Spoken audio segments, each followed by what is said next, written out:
नमस्कार दोस्तों, मेरा नाम है विजय कुमार। आप देख रहे हैं कॉमिक्स पिटारा चैनल को।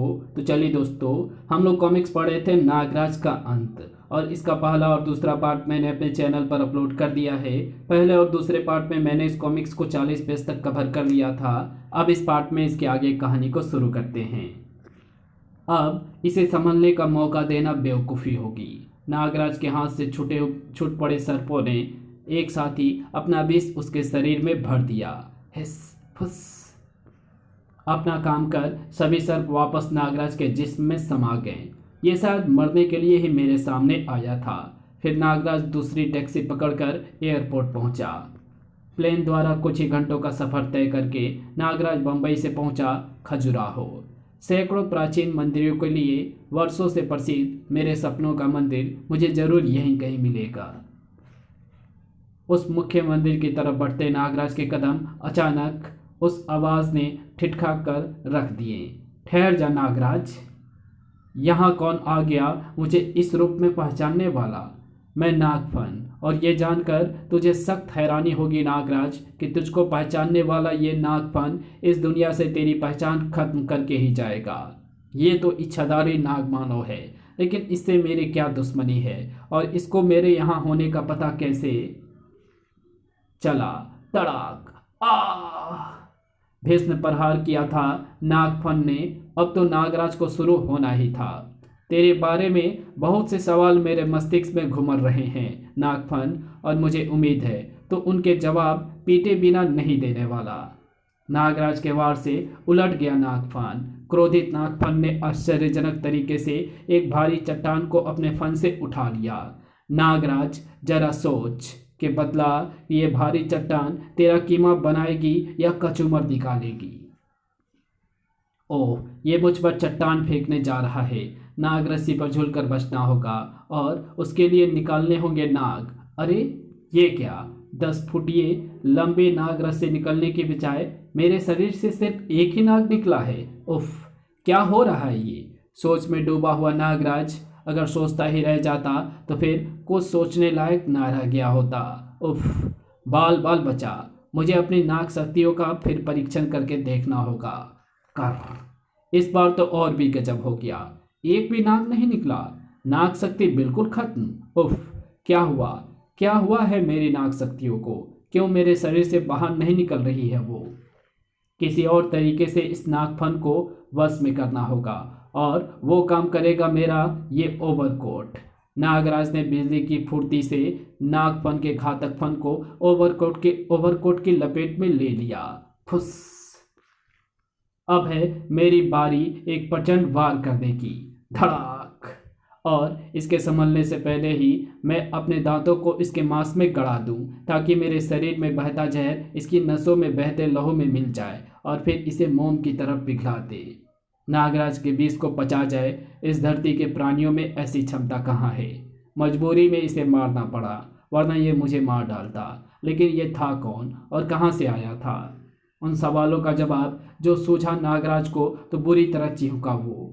पृथ्वी के घातक और भयंकर इच्छाधारियों को ढूंढकर मेरे खिलाफ खड़ा करने की कला तो सिर्फ नागदंत ही जानता है, और उसी ने एक बार मुझ पर ऐसे हमले कराए थे। लेकिन नहीं, ये नागदंत नहीं हो सकता। नागदंत को तो मैं जर्मनी के ज्वालामुखी विस्फोट में फंसा छोड़कर आ गया था, और वो ज्वालामुखी मेरी आंखों के सामने इस तरह फटा था कि नागदंत का बचना असंभव था। तो फिर किसका गुलाम बनकर उस इच्छाधारी नाग ने मुझ पर हमला किया था? उस विषय में कुछ ना सोच सका नागराज। फिर सोचने लगा अपनी नाग शक्तियों के बारे में। उसका जवाब तो मैं नहीं ढूंढ पाया, लेकिन अपनी नाग शक्ति के छीन होने का जवाब जरूर ढूंढ सकता हूँ, और उसके लिए मुझे योग शक्ति से अपने शरीर के सभी नागों को बाहर निकालना। टन! पास ही के किसी मंदिर में गूंज उठे उस घंटों ने नागराज का ध्यान भंग कर दिया। टन टन!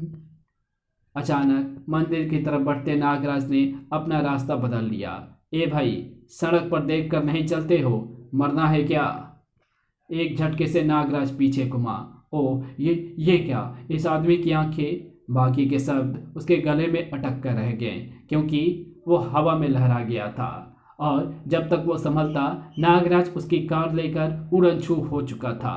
अरे कोई पकड़ो, वो मेरी कार लेकर भागा जा रहा है। नागराज और कार चोर। खजुराहो से 40 किलोमीटर दूर स्थित ये नेशनल एटॉमिक पावर स्टेशन, ये अत्यंत गोपनीय बात थी कि इस पावर स्टेशन में परमाणु बम का निर्माण किया जा रहा है। यही कारण है कि यहाँ मौजूद मुस्तैद सुरक्षा कर्मियों की निगाहों से बचकर कोई परिंदा भी पावर स्टेशन में पर नहीं मार सकता। लेकिन ये क्या, आज कौन पहुंचा है यहाँ? फू! नागराज, हल्की सी विस्फुंकार से इन्हें बेहोश करना ही काफ़ी है। एक दो सुरक्षा कर्मियां गोलियां चलाने में सफल हो ही गए, लेकिन तड़ तड़ तड़ नागराज पर भला गोलियों ने कहाँ असर किया है। फिर पल भर बाद ही गोलियां चलाने वाले बेहोशी की आंगन में कबड्डी खेलने लगे। फू! और उन्हें बेहोश करने वाला नागराज आगे बढ़ गया। कुछ ही पलों बाद नागराज एटॉमिक पावर स्टेशन की मुख्य प्रयोगशाला में नजर आ रहा था। इन सबको सम्मोहित करना होगा। सम्मोहन सम्राट नागराज के सम्मोहन का जब जादू चला तो मैं कहाँ हूँ, मैं कहाँ हूँ? तो तुम इस समय मेरे आदेश का गुलाम है। बता यहाँ क्या हो रहा है? सम्मोहन के जादू में बंधे वैज्ञानिक ने जो नागराज को बताया सुनकर उसकी आंखें शैतान की माने चमक उठी। परमाणु बम! भारत का पहला परमाणु बम बनकर तैयार हो चुका है, लेकिन अगर वो परमाणु बम ब्लास्ट हो जाए तो भारत में ऐसी तबाह मचेगी कि बच्चा बच्चा नागराज के नाम से थर्रा उठेगा और फिर जो होगा उसे सारी दुनिया देखेगी।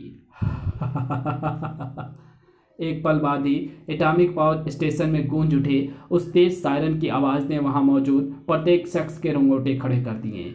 इस सायरन के बजने का एक ही मतलब है, जो परमाणु बम यहाँ रखा हुआ है वो फटने जा रहा है। हे भगवान, ये तो अनर्थ हो जाएगा। कंट्रोल लैब की तरफ भागो। वहाँ मौजूद वैज्ञानिकों के साथ मिलकर हम उस बम को डिफ्यूज करने की कोशिश कर सकते हैं। लेकिन कंट्रोल लैब में पहुंचा हर शख्स मानो जड़ होकर रह गया। मैंने परमाणु बम से संबंधित कंट्रोल पैनल को एकदम नष्ट कर दिया है। अब बम को फटने और भारत में भीषण तबाही होने से कोई नहीं रोक सकता, और ऐसा होने में सिर्फ कुछ ही मिनट लगेंगे। कड़ाक कड़ाक। हटो मेरे रास्ते से, अब मेरा काम खत्म हुआ, जाने दो मुझे। ओह, एक गार्ड ने नागराज पर कर दिया वो वार। तूने लाखों की जान खतरे में डाल दी है, तो यहाँ से बचकर नहीं जा सकता। ताड़! आह! सिर पर लगी उस चोट से करहा उठा नागराज, और फिर नागराज को संभलने से पहले ही कई सुरक्षा कर्मियों ने उसे जकड़ दिया। इसके मुंह पर काबू करो ताकि ये हमें अपनी विस्फुकार से बेहोश ना कर सके। अरे ये तुम क्या कर रहे हो? क्यों पकड़ रखा है तुमने मुझे? क्या कसूर है मेरा? मैं तो खजुराहो के मंदिर के पास था, फिर मैं यहाँ कहाँ आ गया हूँ? मैं यहाँ कैसे पहुँचा? और मुझे ऐसा क्यों लग रहा है जैसे मैं अभी अभी नींद से जागा हूँ? नागराज को अब जब अपना कसूर पता चला तो वो सन्न रह गया। उफ, नहीं, मैंने यहाँ रखे परमाणु बम को ऐसी स्थिति में ला दिया है कि वो कुछ ही देर बाद फटकर लाखों की जिंदगी को मौत के मुंह में धकेल दे। उफ, मैं ऐसा नहीं कर सकता। तुमने ऐसा ही किया है नागराज, यहाँ मौजूद प्रत्येक शख्स ये जानता है। ओह, अगर ऐसा है तो छोड़ो मुझे। मैं कोई ऐसा प्रबंध करने की कोशिश करता हूँ जिससे परमाणु बम को फटने से रोका जा सके। तुम्हारी बातों में आकर तुम्हें छोड़ना जैसी बेवकूफ़ी अब हम नहीं करेंगे नागराज, क्योंकि हम जानते हैं कि हमसे छूटने के साथ ही तुम बम को फटने से रोकने का प्रयास करते वैज्ञानिकों पर हमला बोल दोगे। ओह, इस तरह ये गार्ड मेरी बात मानने को राजी नहीं। अब तो मुझे अपने को छुड़ाने का दूसरा तरीका अपनाना होगा, और वो दूसरा तरीका है ये। माफ़ करना दोस्तों, जो भारी भूल मैं कर चुका हूँ उसे सुधारने का मौका हासिल करने के लिए ये करना ज़रूरी हो गया है। ताड़ धाड़। गार्डों के होश ठिकाने लगाने के बाद पलटता हुआ नागराज एक भागते हुए वैज्ञानिक से टकरा गया। क्या हुआ प्रोफेसर? आप सब लोग यूं भागो, तुम भी भागो। परमाणु बम को फटने से रोकने के लिए हमने जो प्रयास करने थे वे सब करके देख लिए। अब कुछ नहीं हो सकता, बम हर हाल में फटेगा। 2 मिनट बाद, इन 2 मिनटों में भागकर अपनी जान बचा सकते हो तो बचाओ। 1 मिनट प्रोफेसर, कंट्रोल पैनल के सिवा क्या कोई ऐसा साधन नहीं है जिससे परमाणु बम को फटने से रोका जा सके? मैं तुम्हें कुछ नहीं बताऊंगा क्योंकि तुम ही होने वाले तबाही के जिम्मेदार हो। इसका मतलब कोई दूसरा हल भी है, और वो क्या है ये तुम्हें मुझे बताना ही होगा प्रोफेसर। सम्मोहन में फंसे प्रोफेसर ने तुरंत ही बोलना शुरू कर दिया।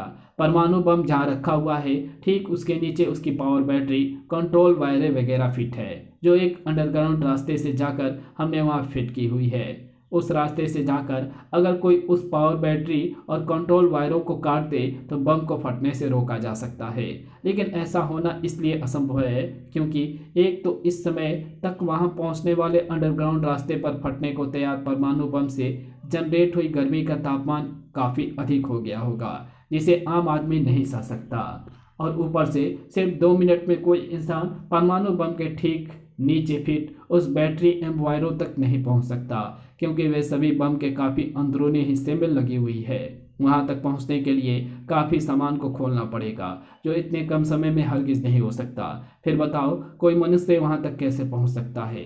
अंजाम कुछ भी हो प्रोफेसर, मैं वहां तक पहुंचने की कोशिश ज़रूर करूंगा। जल्द ही नागराज परमाणु बम के ठीक नीचे वाले अंडरग्राउंड रास्ते पर भागा जा रहा था। सचमुच यहाँ काफ़ी गर्मी है, लेकिन मेरे शरीर पर नागों के विशेष खाल होने की वजह से मैं कुछ समय तक ज़रूर सह सकता हूँ, और वही कुछ समय मेरे लिए काफ़ी होगा। अचानक भागता हुआ नागराज औंधे मुंह गिरा। नागराज भौचक्का रह गया। मेरे शरीर से अपने आप निकलकर ये नाग मेरे पैरों से लिपटकर इन्होंने मुझे ही गिरा दिया है। अरे ये क्या, मेरे शरीर से तो बहुत से नाग बाहर निकल रहे हैं। और ये क्या, ये तो मेरे शरीर से जकड़ते जा रहे हैं, लेकिन ये नाग एकाएक मेरे शरीर से निकले कैसे? मेरी नाग शक्तियाँ तो, ओह नहीं, ये मेरी नाग शक्तियों में शामिल नाग है ही नहीं। इस जाति और इस किस्म के नागों ने मेरे शरीर में तो कभी बसेरा नहीं किया। उफ, क्या चक्कर है ये? किसके नाग शक्तियाँ मेरे शरीर में वास कर रही हैं और ऐसे मौके पर निकलकर मुझे जकड़कर रोकने का प्रयत्न कर रही हैं जब लाखों जिंदगियां और नागराज का मान सम्मान खतरे में है। हिस, फिलहाल परमाणु बम के सिवा मेरे पास कुछ भी सोचने का समय नहीं है, इसलिए मुझे इन नाग शक्तियों से तुरंत ही स्वयं को आज़ाद कराना है। एक झटके से नाग शक्तियों से आज़ाद हुआ नागराज तो उसे एक और समस्या का सामना करना पड़ा। ओह, मेरे मस्तिष्क पर फिर कोई हावी होने का प्रयत्न कर रहा है, लेकिन अब मुझे किसी भी हाल में ऐसा होने नहीं देना है। इस तरीके से मेरे सिर में चोट तो जरूर लगेगी, लेकिन अपने पर हावी होती शक्ति से निपटने का एक ही साधन है, धाड़। दीवार से सिर मारकर नागराज आगे बढ़ा तो उसे एक बार फिर नागरस्सी ने जकड़ लिया। उफ, फिर यही नाग शक्तियां ने मेरा रास्ता रोक लिया, जबकि बम फटने में सिर्फ कुछ ही सेकंड बाकी है और इतने कम समय में मुझे सामने दिखते बम के ठीक नीचे पहुंचने के लिए यह रास्ता अपनाना होगा। जमीन पर लोट लगाकर तेजी से लुढ़कने लगा नागराज और फिर एक झटका खाकर रुक गया।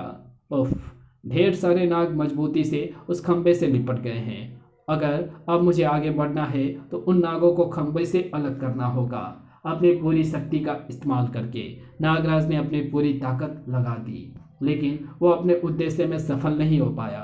उफ, नाग शक्तियों की पकड़ काफ़ी मजबूत है, मैं इनसे नहीं छूट पा रहा हूँ। और वैसे भी अगर मैं किसी तरह छूट भी गया तो भी क्या होगा, मैं उस छोटे से रास्ते से घुसकर बम की मशीनरी तक तो पहुँच नहीं पाऊँगा। अब कुछ नहीं हो सकता, बम के फटने में कुछ ही सेकंड बाकी है और मैं बिल्कुल असहाय हूँ। अब सचमुच कुछ नहीं हो सकता है। मैं अपनी इच्छाधारी शक्ति से बहुत कुछ कर सकता हूँ। आज मानवता की रक्षा के लिए मुझे अपनी शपथ एक बार फिर तोड़नी होगी। अब भला अपनी इच्छाधारी शक्ति का इस्तेमाल करने में नागराज समय क्यों गवाता? झट से मनुष्य से नाग में परिवर्तित हुआ नागराज और नागों की जकड़ से छूटकर सर पर भागा। उसके पीछे भागे अन्य नाग भी, लेकिन नागराज अब हाथ आने वालों में से कहाँ था। वो तेजी से सामने दिखते संकरे रास्ते में प्रवेश कर गया।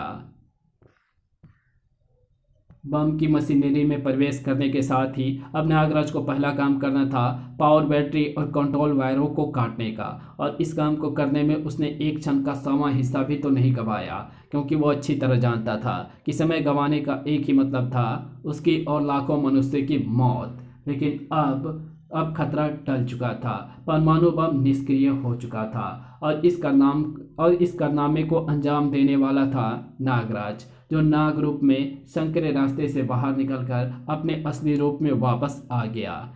मेरी वजह से पैदा हुआ संकट अब टल गया है, इसलिए अब समय है ये देखने का कि मेरी नाग शक्तियाँ मेरे बुलावे पर क्यों नहीं आई। कौन है जो मेरे मस्तिष्क को अपने वश में कर लेता है, और किसकी है वे नाग शक्तियाँ जो मेरे शरीर में वास कर रही हैं। ये सब जानने के लिए मुझे अपनी योग क्रिया का सहारा लेना होगा। नागराज योग मुद्रा में बैठ गया। धीरे धीरे उसके शरीर से निकलने लगी सभी नाग शक्तियाँ। उन्हीं के साथ निकला वो अनोखा नाग भी, जो तेजी से एक तरफ सरक गया। नागराज ने अपनी आंखें खोली तो वो हैरान रह गया। ओह, ये सब तो मेरी ही नाग शक्तियाँ हैं। तो वे नाग शक्तियाँ कहाँ गई जो मेरे शरीर से निकलकर मेरे ही विरुद्ध हो गई थी? वे शक्तियाँ मेरी थी नागराज।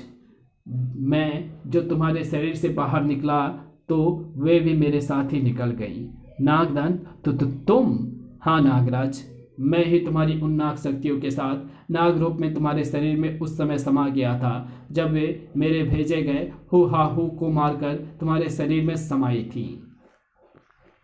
और जब मैं तुम्हारे शरीर में समा ही गया था तो फिर मेरे लिए तुम्हारे मस्तिष्कों पर और तुम्हारी नाग शक्तियों और तुम्हारे मस्तिष्क पर कब्जा करना कौन सी बड़ी बात थी। और इसके पीछे मेरा उद्देश्य ये था कि मैं तुम्हें पूरे विश्व में इतना बदनाम करवा देना चाहता था कि तुम स्वयं ही आत्महत्या करने के लिए मजबूर हो जाते, और फिर मुझे प्राप्त होगा तिलस्मी खजाना और नागराज के हत्यारे का खिताब। एक बात और तुम्हारे दिमाग में खलबली मचा रही होगी नागराज, और वो ये कि मैं जर्मनी के ज्वालामुखी से बचकर कैसे निकल आया। इसका सीधा सा जवाब यह है कि जिस समय ज्वालामुखी फटा उस समय मैं ज्वालामुखी में था ही नहीं। मैं तो उससे पहले ही नाग रूप धारण कर जमीन में तेजी से बिल बनाता हुआ वहां से बहुत दूर निकल गया था। क्रोध से फुंकार उठा नागराज। अच्छा हुआ तूने सभी सवालों का जवाब दे दिया नागदंत, वरना मुझे यह मलाल जीवन भर रहता कि तेरे साथ ही मेरे सभी सवाल खत्म हो गए। वार करने को बढ़ा नागराज, लेकिन वार करने में सफल हुआ नागदंत। धाड़ तू मुझे मारेगा नागराज, जबकि अब तेरा मेरा कोई मुकाबला नहीं है। तेरी सभी नाग शक्तियाँ मेरे वश में यहाँ पड़ी हैं, और नाग शक्तियों के बिना तू नागदंत के सामने एकदम बच्चा है, जिसकी गर्दन नागदंत जब चाहे मोड़ सकता है। इस विस्फुंकार का कमाल किसी ऐरे गहरे नत्थु खैरों को जाकर दिखा नागराज। नागदंत के सामने अब तेरी एक नहीं चल सकती। नागदंत के सामने बौना सा साबित हो रहा नागराज ज़्यादा देर तक नहीं टिक पाया। नागदंत का अगला वार तेरी जिंदगी को समाप्त कर सकता है नागराज, लेकिन नहीं, एक झटके में तुझे मौत देकर मैं तेरी मौत को आसान नहीं बनाना चाहता। मैंने तो तेरे लिए ऐसी मौत सोच रखी है जिसमें तू तिल तिल करके मरेगा। ध्यान से देख नागराज, आज जो तुझे मौत देने जा रही है वे तेरी ही नाग शक्तियाँ हैं। तेरे ही शरीर में वास करने वाले नाग फांसी के फंदे के रूप में तेरे गले में पड़े हैं, और उन्हीं के ढेर पर तू खड़ा है। और जोए जोए एक एक करके ये ढेर के रूप में तेरे पैरों के नीचे मौजूद नाग वहां से सरकते रहेंगे। त्यों त्यों मौत तेरे नज़दीक आती चली जाएगी, और नागों के ढेर के पूरी तरह हटने के साथ ही फांसी के फंदे से लटक कर हो जाएगा नागराज का अंत। तो ये कॉमिक्स जो है क्रमशः है, और इसकी अगली कॉमिक्स है जिसका नाम है जहर। तुमको नागराज का रूप मैंने यानी प्रोफेसर नागमणि ने दिया है नागराज, और अगर मैं तुमको बनाने का तरीका जानता हूँ तो तुमको खत्म करने का रास्ता भी जानता हूँ। तुझे मारने के लिए 4 तरह के जहरों को तेरे खून में मिलाना ज़रूरी है। मेरे पैदा किए हुए 2 जहरीले प्राणी तो तुझे काट कर गल गए, तीसरा तुझे काट रहा है।